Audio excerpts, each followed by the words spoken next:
Morning. My name is Joseph. You may have heard of me. I'm mentioned quite often in the Bible. Matter of fact, in the first book of the Bible, there's more about me than there is about my father, Jacob. More about me than my grandfather, Isaac, and even more about me than my great-grandfather, Abraham. I have a lot of story in the Bible that reveals things about me that you don't know about other people. But quite frankly, my story is a continuation of my dad's story. His story is really the story of God's redemption. You may know from your story reading that God has created this world. And in it, He's created a human being. And then from that human being, another human being, a man and a woman. And then they, in fellowship for a while, rebelled against God. God needed then to come with a plan of redemption. And that story is being told, and I'm part of that story. And today I want to tell you a little bit about myself. My story really begins in Genesis chapter 30. That's where I'm born. I want to tell you a little bit about my parents. As I stated a moment ago, my dad's name is Jacob. You may have also heard he is called Israel. He was married to a woman by the name of Rachel, and he loved Rachel. Loved her. He would work 14 years so that he could be married to her. When they got married, she had a tremendous desire to have children. But for whatever reason, she couldn't have children. And so one day she even got mad at Dad. She got so upset. I want to have a child. But Dad said, honey, I'm not God. And that caused her to start praying. And she began to seek God and ask God, let me have a child. I want you to know, I am an answer to my mom's prayer. She prayed for me to be born. And when I was born, she named me Joseph. The name Joseph means will add. He will add, or he will increase. Now, probably why Mom named me that is because she wanted another child. And she really wanted to have children. And so by me being born, she says, you're Joseph, with the thought, I'm going to have more children. And she did have more children. She would have another son, my brother. And the day Benjamin was born, it was such an exciting day. To be able to have a little brother, I was so thrilled. But I have to also tell you, while there was the thrill of Benjamin being born, there was also the incredible, horrible pain that day. Pain for me, pain even greater for Mom, for Dad. Mom died that day. She gave birth to Benjamin, and as he was born, she died. And Dad would take my mom, his wife Rachel, and he would bury her by a little town called Bethlehem. Well, Dad loved me. There's no way of getting around it. He loved me. He probably loved me too much. You may use a word today that my dad was a doting dad. He just pampered me, showered me with love, wouldn't let me go outside and do work, kept me close to him. He just wanted me to always be with him. And he would give me special gifts.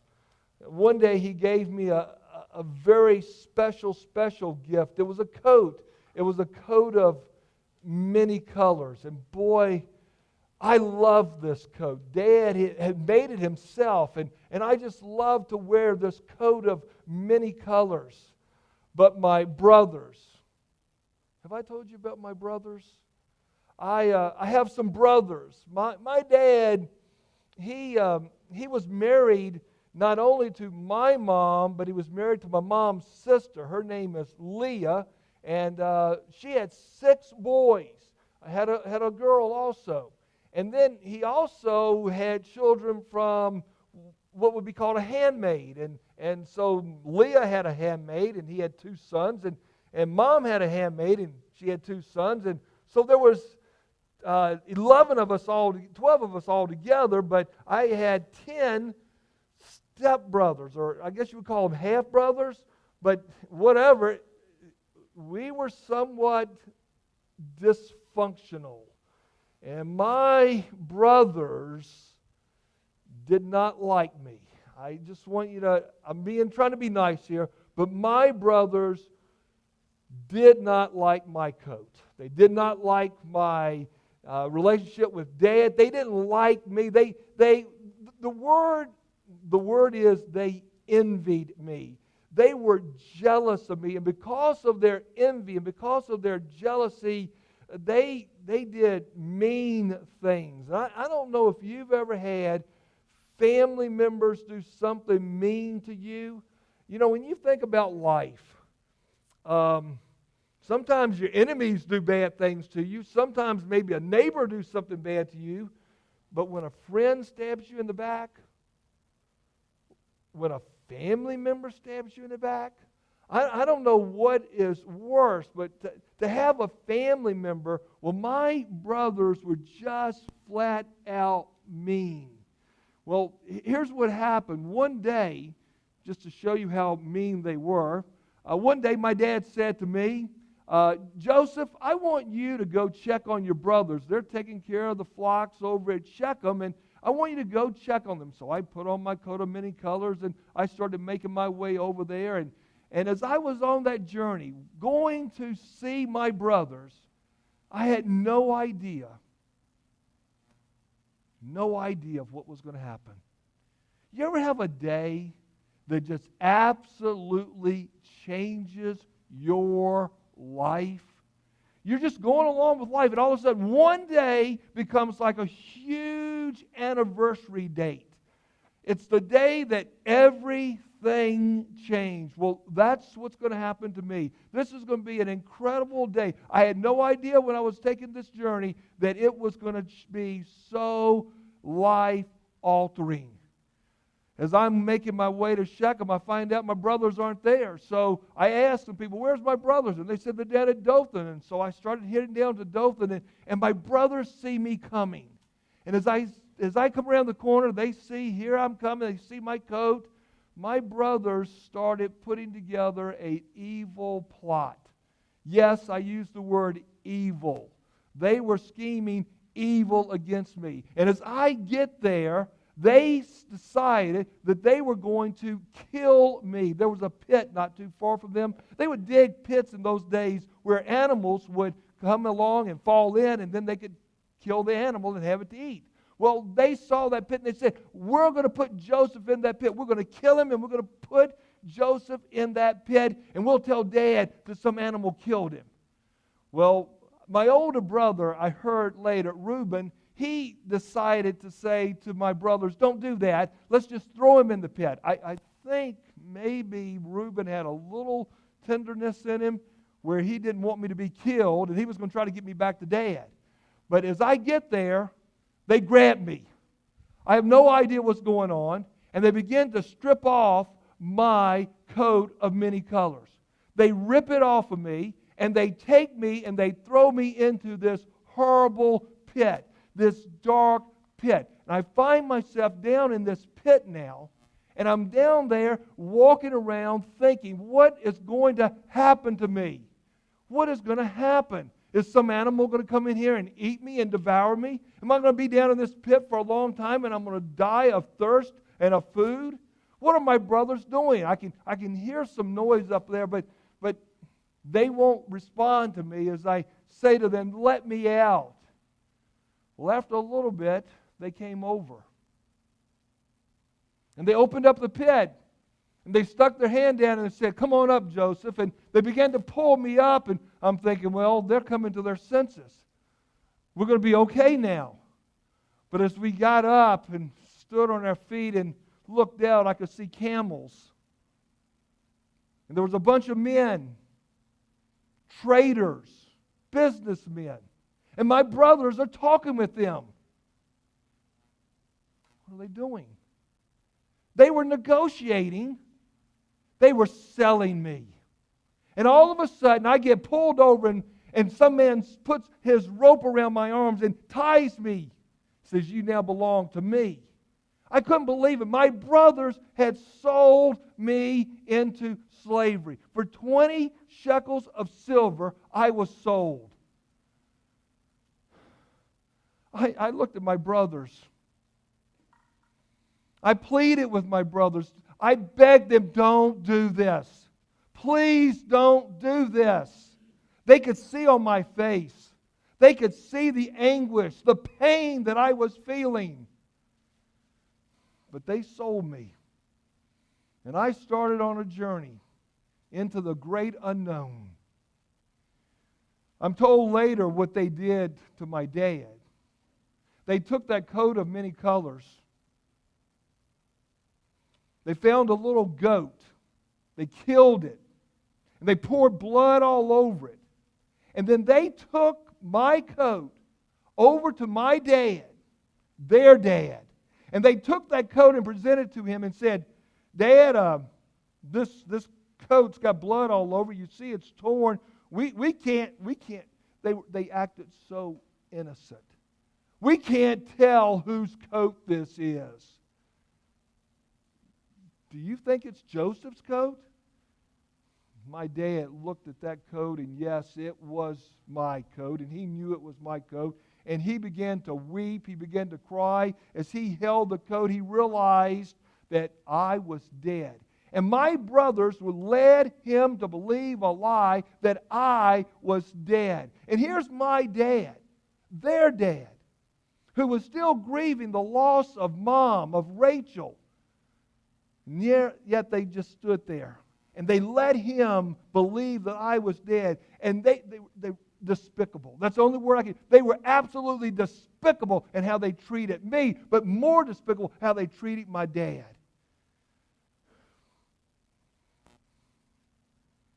I'm now going down to Egypt. And I get down to Egypt, and they have an auction there.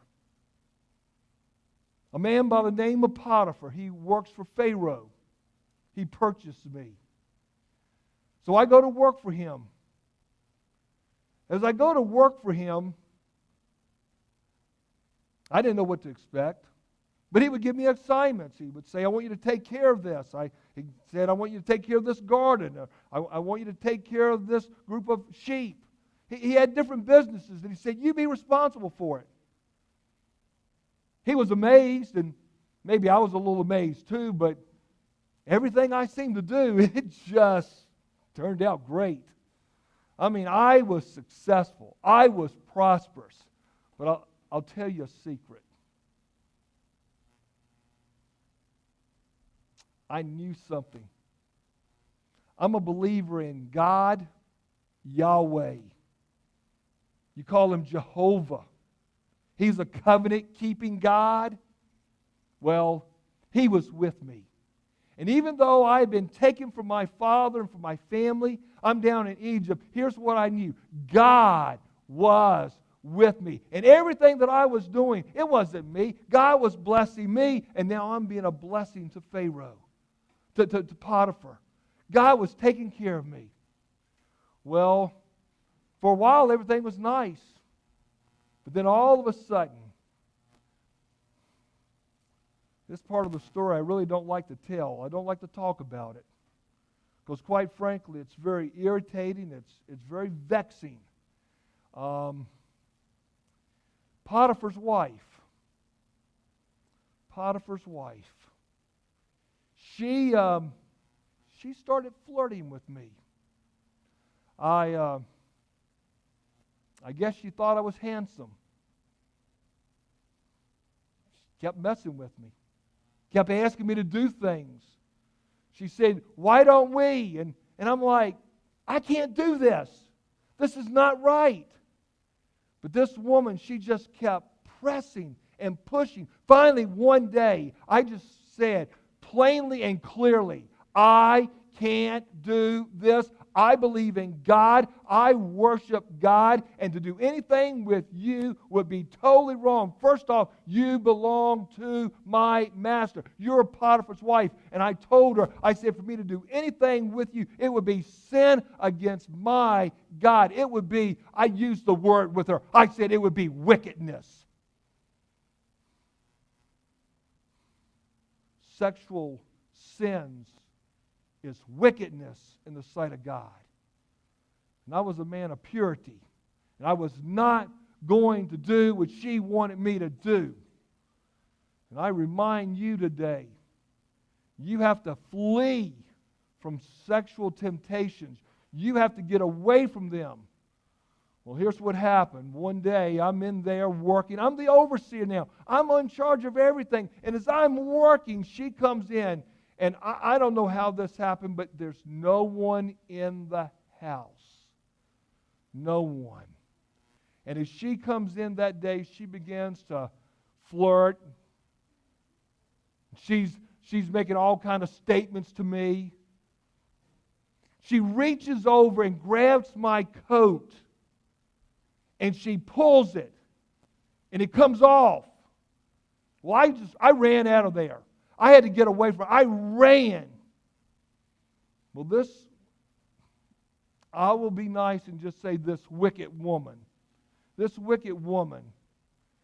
so angry, so mad at what I did, that what I really didn't do, she started telling everybody that I tried to hurt her, that I was after her. And now she's making all these accusations. Her husband comes home, a man that I'd grown to respect. And he respected me. But she went off on him saying, you wouldn't believe what Joseph did. You cannot believe all the things he said and what he tried to accomplish with me. Oh, I am so... And she got him so angry he couldn't think straight. You ever get so angry you can't think straight? Well, she got Potiphar so angry he couldn't think straight, and he threw me in prison. Prison. That's a nice word. The word really is a dungeon. I was thrown into a dungeon.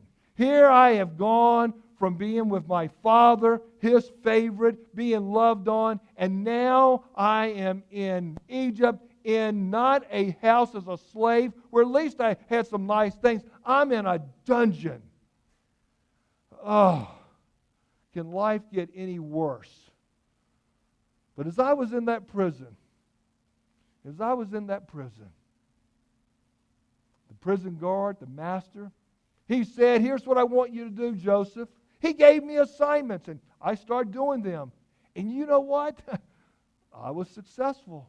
I was prosperous. Things worked out well. You know why, don't you? Remember my secret? Even when I was in prison, God was with me. He never left me. He never forsook me. And He's blessing me. And so as I'm doing my work, I'm being treated with favor. But I'm in a dungeon. And one day, you know that one day? One day, I was watching a couple guys. They had come to prison. They had been working for Pharaoh. One of them was called the butler. The other one was called the cook. I got to know them a little bit, but one day I walked over and I looked at them, and boy, did they look like something bad had happened. I mean, their face was all downcast. They looked depressed. They looked distressed. And I said, hey guys, what's going on? What's wrong with you? You know, if you care about people, you'll ask when you see them looking bad, what's wrong? And so I cared about them. I wanted to know, how you doing? What's happening? And they said, Joseph, you're not going to believe this, but we had some really crazy dreams. Really crazy dreams. Well, I had known about crazy dreams. I'd had some dreams. Early on, I had dreamed that my brothers would bow down to me. I was in a wheat field, and the wheat bundles were bundled up, and all of a sudden, my bundle of wheat is standing there, and their bundles come over and bow down. Boy, that was weird. And then one night I dreamed that the stars, 11 of them, bowed down to my star. And even the sun and the moon bowed down. I told that dream to Dad, and he got pretty upset because, the interpretation is pretty clear. Even Mom and Dad are going to bow down to me.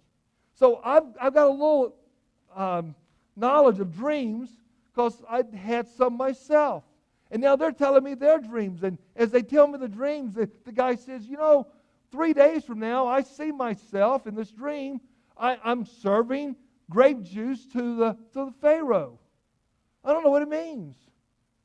I said, well, that's not complicated. 3 days from now, you're going to be raised back up, and you're going to be serving Pharaoh. Everything's going to be good 3 days from now. The other cook, he said, well, here's my dream.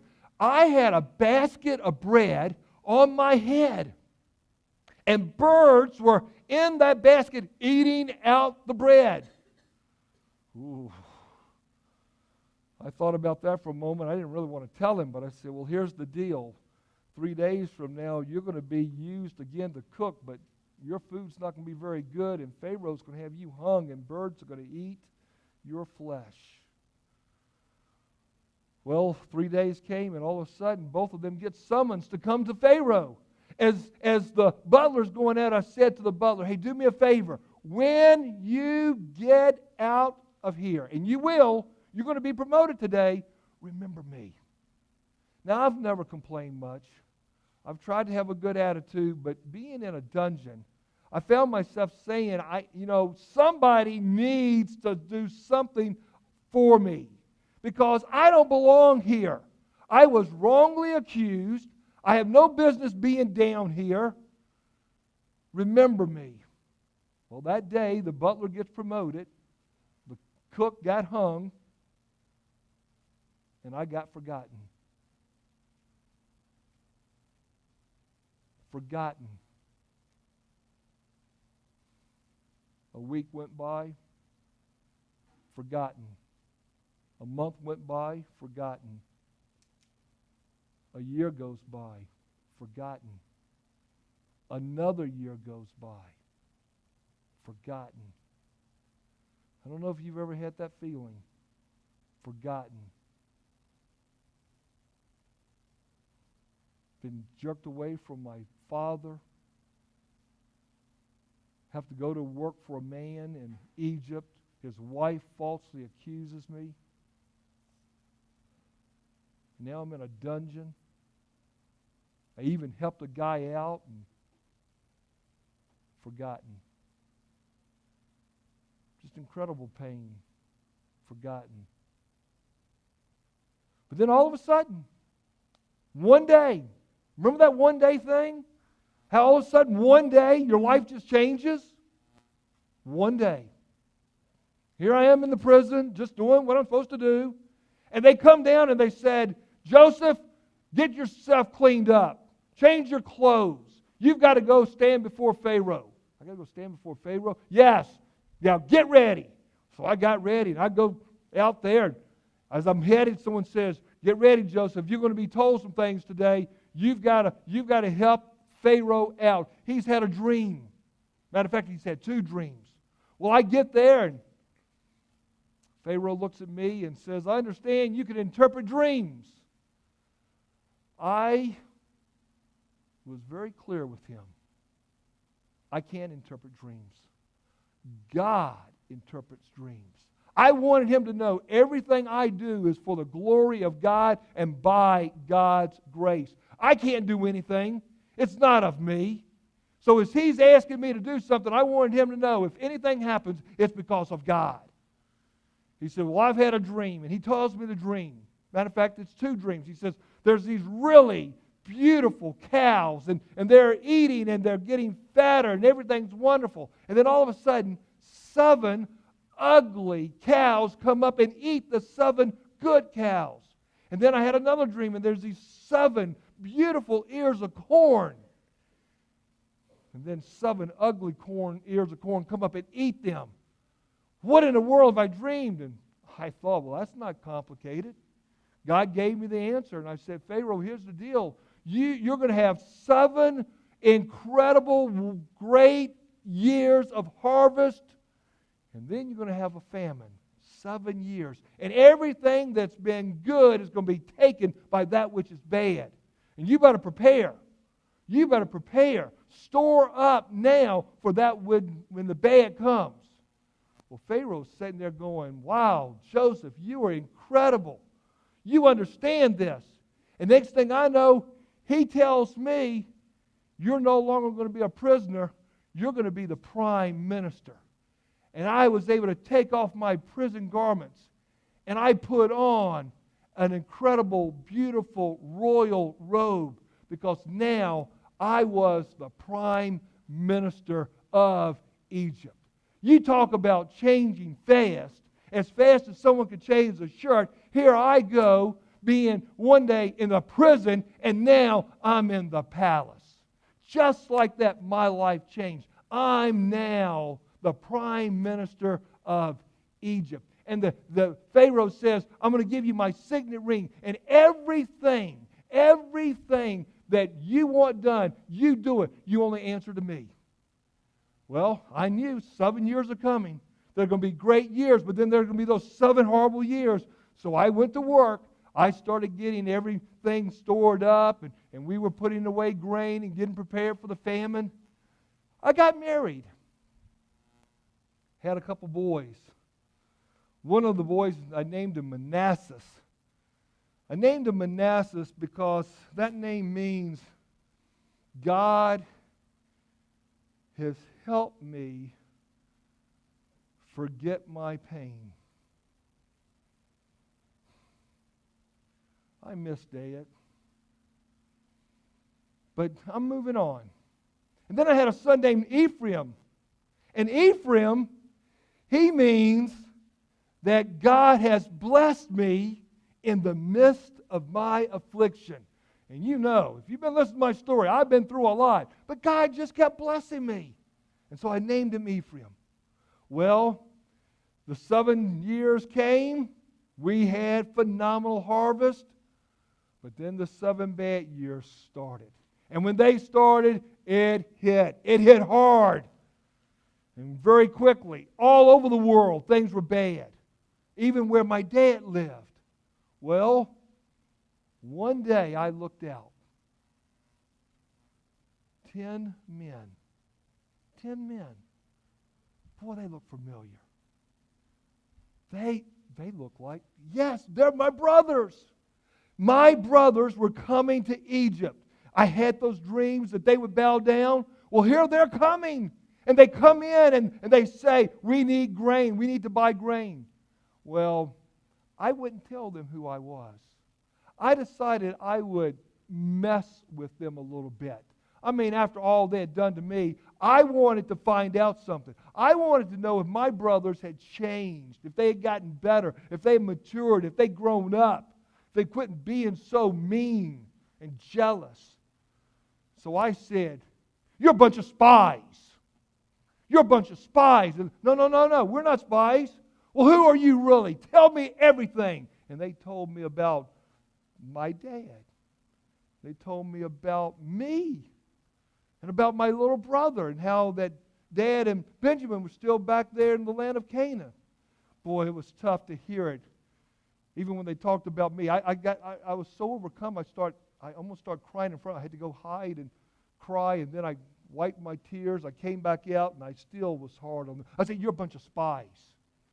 I'll tell you what we're going to do. I'm going to take Simeon. He was one of those that wanted me to go into slavery.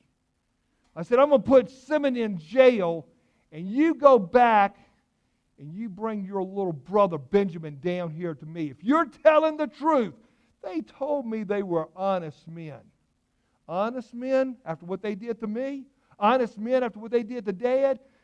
You're honest. You go back and you bring your little brother down here, and then I'll believe if you're honest men. So I bound Simeon. They headed back. When they get home, they tell Dad about how harsh I have been with them. Now, they don't know who I am. They just know I'm an official of Pharaoh. But they tell Dad, Benjamin's got to come down. And Dad will not let Benjamin come down. He's scared of how they're going to treat Benjamin. But finally, they're out of food, and so Dad says, y'all got to go down. And they said, we can't go, Dad, without Benjamin. Finally, he relented, and so Benjamin comes down. Well, Benjamin comes down, and I see my little brother. And oh, I love my little brother. Oh, but I couldn't tell them. I could not tell them what was happening. I could not tell them who I was. I held firm. I needed to know if their hearts had changed. So, when it came time to leave, I took some silver and I put it in Benjamin's bag. After they got out a little ways, I sent my officials. I said, go out there and find out who took my silver. Sure enough, when they brought it back, I said, y'all a bunch of thieves. No, we're not thieves. I said, yes, you are. Someone stole my silver. They said, well, whoever silver it is, he can be your slave. Well, I knew this would be a good test. That's what I wanted. And sure enough, we looked in Benjamin's bag, and there was the silver. Oh, I could see their hearts now. They are really in trouble because they've got to take Benjamin back. I've got him right now. I said, Benjamin's my slave. Judah had been the instigator of this whole thing of sending me into prison, sending me into slavery. Judah steps up, and Judah says, sir, my dad, his heart is wrapped up in this boy. His other sons died, and I'll have to take his place. Please don't keep Benjamin here. Well, now I'm overcome. I can't handle it anymore. I start crying. I tell them, I'm Joseph. They're in shock. They can't believe it. And I said, listen, everything's okay. I even tell them, listen, you meant to do all this evil, but listen, God's doing it good. Because listen, here's why. There's famine's going to get worse. It's not going to get better for a while. So go get Dad. Bring him down. They went and got Dad, and he couldn't believe it. He almost died when he heard that I was alive. So he comes down, and he sees me, and Dad and I, we have this incredible reunion. I hugged him, and we wept and wept and wept and wept. I mean, I was so glad to see my dad. And not only did Dad get to see me, I introduced him to my two sons. He got to see his grandsons. He was so happy. Years went by, and Dad got sick, and Dad died. But just before he died, he said, Joseph, I don't belong here. Now, you cannot bury me in Egypt. You've got to take me back. You remember, Joseph, I told you, I showed you when you were younger. I showed you where Abraham and Sarah are buried and where Rebekah and Isaac are buried. I got to be buried in that same cave. So when Dad died, we got everything pulled together, and we drive out and take Dad to that cave, and we buried him. Then we came back to Egypt and kind of get things settled down. My brothers called me. Hey, Joseph, can we meet with you? They wanted an appointment. Heard from a messenger what they wanted to talk to me about. They were worried, maybe they should have been, that I was going to get revenge. You know how they had treated me. Dad's gone now. Maybe now I can really get even with them. And they're really scared.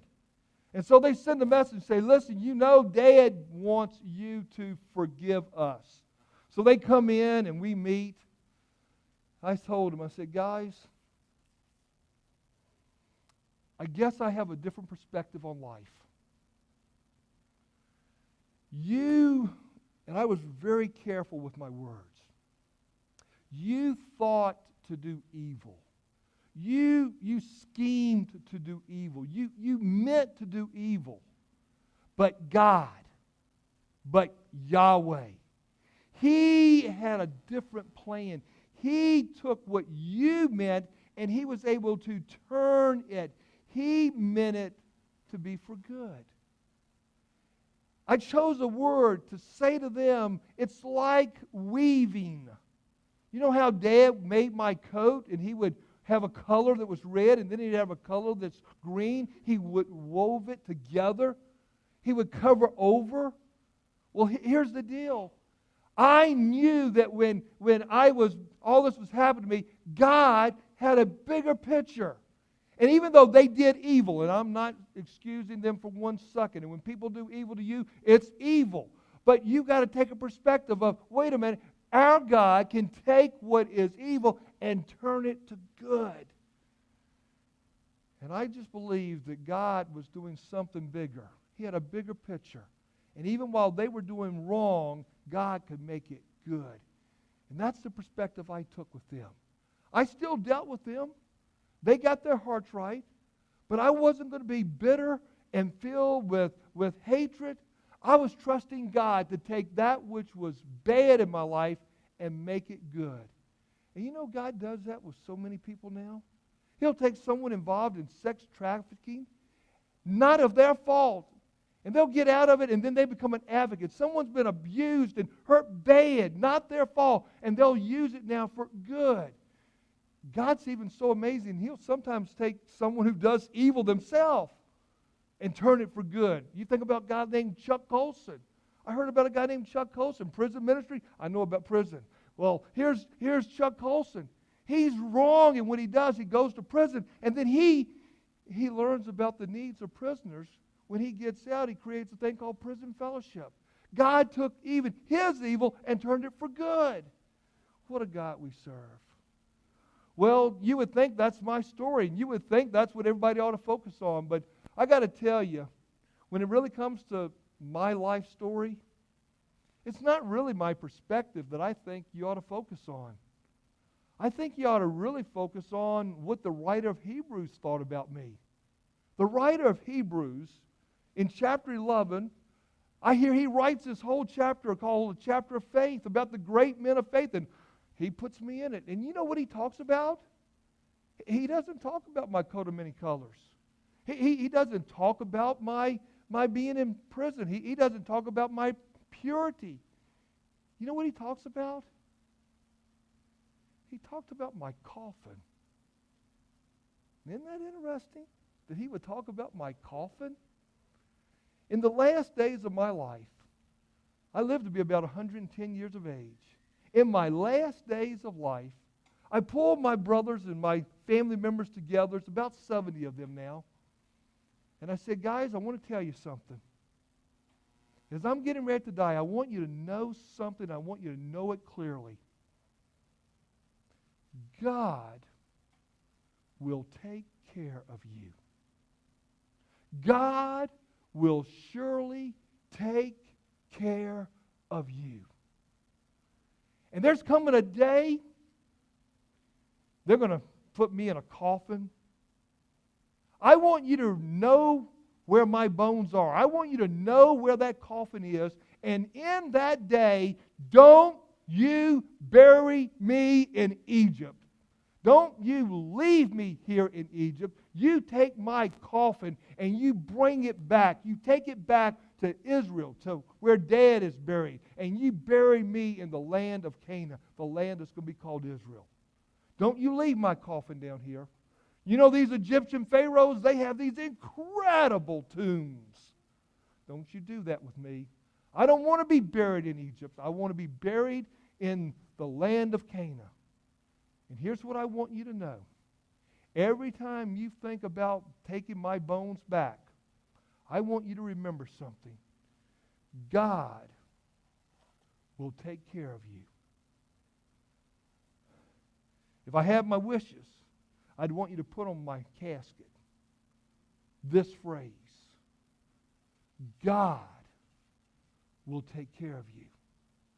I want my family, I want my friends to know that I don't care what happens in your life, whatever someone will do to you mean, whatever they will do evil to you, whatever you may be facing, I want you to know God will take care of you. I call this my life sentence.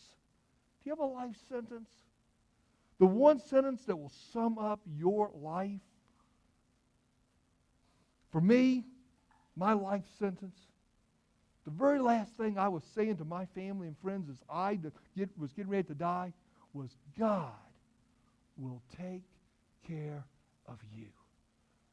And I want you to know today, folks, as I step away now, God will take care of you. And I'm one who can tell you, Ken, because I've been through all kind of stuff. If you reread my story in that book of Genesis, you just got to think every time you read about me, God took care of me. Well, the God that took care of me, he will take care of you. God takes care of his people.